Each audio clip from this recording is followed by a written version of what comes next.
Bon, voilà. Ici, tu tapes alltrails.com, donc c'est le site web que j'utilise pour faire des traces. Et tu cliques dans le menu Créer une carte. Tu devras peut-être créer un compte sur ce site-là pour pouvoir faire des traces et les enregistrer sous ton profil, ce sera plus facile. Donc là, tu peux soit naviguer avec la carte à droite, en zoomant aussi avec la roulette de ta souris.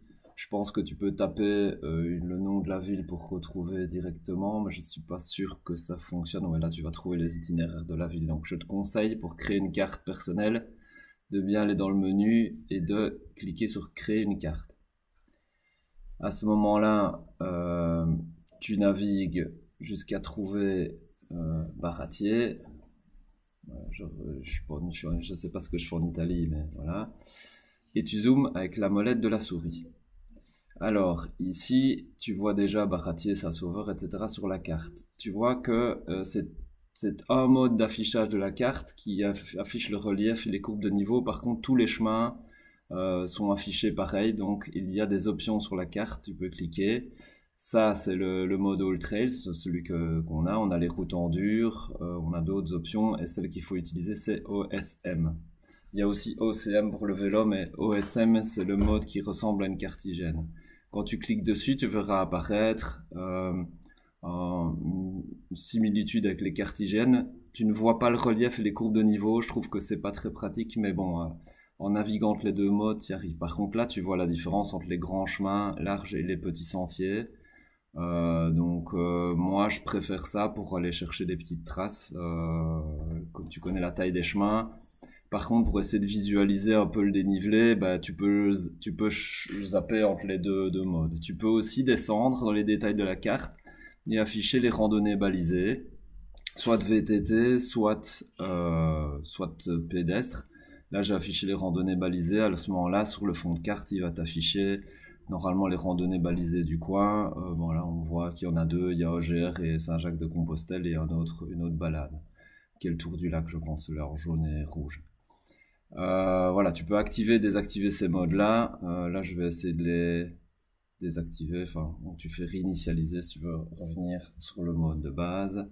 Voilà, ça c'est le mode All Trail. Je vais remettre le mode OSM. Voilà. À partir du moment où tu as le fond de carte qui te convient, tu cherches le départ de ta balade, tu prends le menu et tu cliques dessiner sur la carte.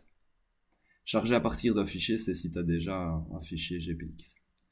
Tu cliques routage intelligent, il se met d'office, et le mode de routage, donc le mode de calcul de l'itinéraire, tu as différents modes sur la gauche, randonnée, VTT, cyclotourisme, vélo de route. Je te conseille de toujours prendre le mode randonnée et de toi-même décider si la trace passe bien par où tu veux. Tu cliques sur la carte successivement sur les différents points en vérifiant bien que la trace te fait passer par les chemins que tu souhaites. Tu peux toujours bouger la carte à gauche, à droite et zoomer et dézoomer avec ta molette. Bon là je clique un peu n'importe où. Je trouve voilà que c'est pas toujours facile de s'y retrouver quand tu ne vois pas les courbes de niveau, mais bon voilà tu cliques jusqu'à ce que tu aies le tracé adéquat. Là je vais cliquer, on est dans le cirque du Morgon, je vais cliquer pour aller jusqu'à la crête et aller jusqu'au pic. Voilà. Alors, si jamais tu veux, il y a un chemin qui n'existe pas, tu veux couper à travers tout, que sais-je, tu décoches le routage intelligent, à ce moment-là, il ne route plus et tu peux cliquer à travers la carte. Tu peux le réenclencher pour la suite et pour si tu veux reprendre l'itinéraire, par exemple couper à travers tout sur un moment. Donc voilà. Une fois que tu as fini ta carte, tu descends, là tu vois qu'elle fait 12,9 km, 1200 mètres de dénivelé, tu peux choisir la couleur et tu peux entrer un titre pour ton itinéraire. Ici, on va mettre balade sommet Morgon. Tu peux ajouter des notes.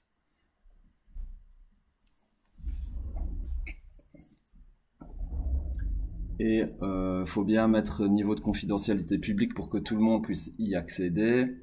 Et puis tu cliques sur sauvegarder.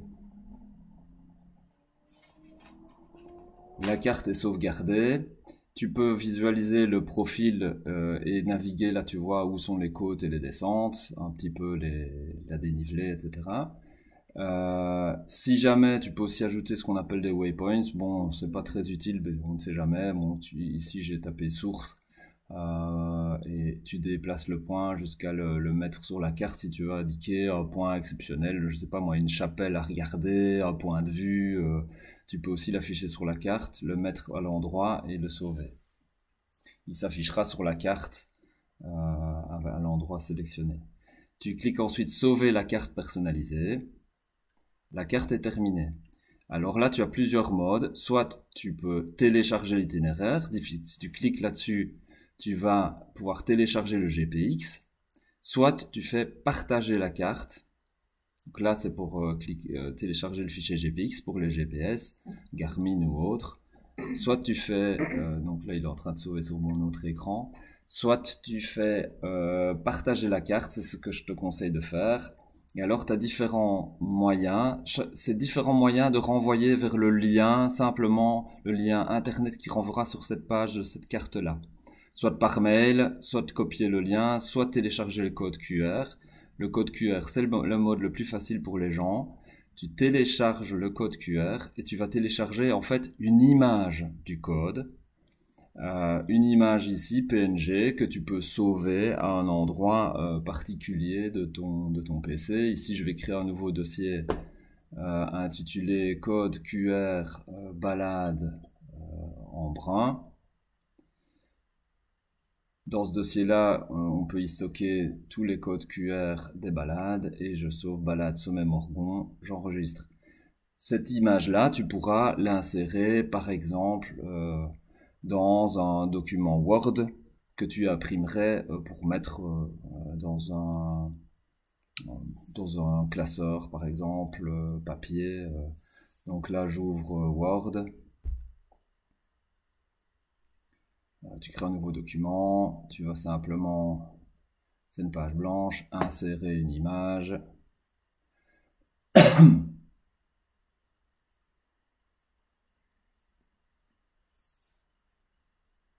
Ouais, il faut que je retrouve, je crois que c'est dans Download que je l'ai mis téléchargement. Voilà, code QR balade en brun, je reprends le code QR et tu l'insères à cet endroit-là. Alors au-dessus, tu peux mettre le titre, enfin tout ce que tu veux. Tu peux aussi l'agrémenter probablement l'agrémenter d'une image ou autre, voilà, pour que ça soit un peu plus parlant. Je pense que si là je cherche comment imprimer, non c'est pas là. Voilà, je vois qu'il y a une petite icône imprimée. À mon avis, ça renvoie vers un abonnement payant. Donc voilà, si tu veux pouvoir imprimer directement, c'est un abonnement payant que tu dois prendre. Moi, je prends pas l'abonnement payant, j'en ai pas besoin. Mais tu pourrais aussi prendre l'abonnement payant si tu veux. Donc ce que tu peux faire, c'est facile, tu prends le titre, tu fais une capture d'écran de cette vue-là, de cette carte-là, on va dire de l'ensemble de la balade. Maintenant, si tu fais un document Word, ça te permettra de peut-être, si tu veux, passer un peu ton temps, prendre quelques photos clés de la balade et les mettre sur le document Word. Ici, je fais juste une capture d'écran comme ça. Je l'insère dans le Word. Bon, à mon avis, ça va peut-être pas fonctionner parce que j'ai l'enregistrement vidéo qui marche en même temps. Ça risque de peut-être un peu foirer. Ouais, voilà, ça m'étonne pas. Mais logiquement, tu as ta capture d'écran. Tu mets ton titre. Balade Sommet Morgon, description à 12 km, autant de dénivelé, la durée de la balade, et si tu veux ajouter quelques photos. Alors le QR code, ça permettra aux gens de prendre une photo avec simplement leur appareil photo et ils vont être renvoyés vers le site web All Trails avec la trace en question et ils auront la possibilité de télécharger la balade sur leur téléphone en fichier GPX et utiliser n'importe quelle application de guidage qui marche avec des fichiers GPX quoi. Je te conseille aussi, tu vois, le menu de liste, il est bien utile parce que tu as une petite icône, un petit drapeau là que tu peux cliquer et tu peux enregistrer les balades dans des listes. Là, tu vois, ça c'est les miennes, VTT, Red VTT, Trail, etc. Donc je classe mes traces dans des listes. Tu peux créer une liste et l'ajouter en simplement cliquant le petit V et en mettant terminé. Il va ajouter cette balade-là à un folder qui serait par exemple les balades d'emprunt. Parce qu'après, tu peux naviguer en cliquant liste, tu vois toutes tes listes. Ah, j'ai mon écran qui a disparu, toutes tes listes, et ça te permet de cliquer sur une liste et de voir les 7 éléments qui composent cette liste. C'est assez pratique. Tu pourrais peut-être aussi renvoyer vers un URL vers cette liste-là si tu veux plus tard, quand tu auras constitué plusieurs balades. Donc voilà, je pense que j'ai tout dit. J'espère que ça t'aidera. Et si jamais, ben, on en rediscute quand tu veux. Bisous.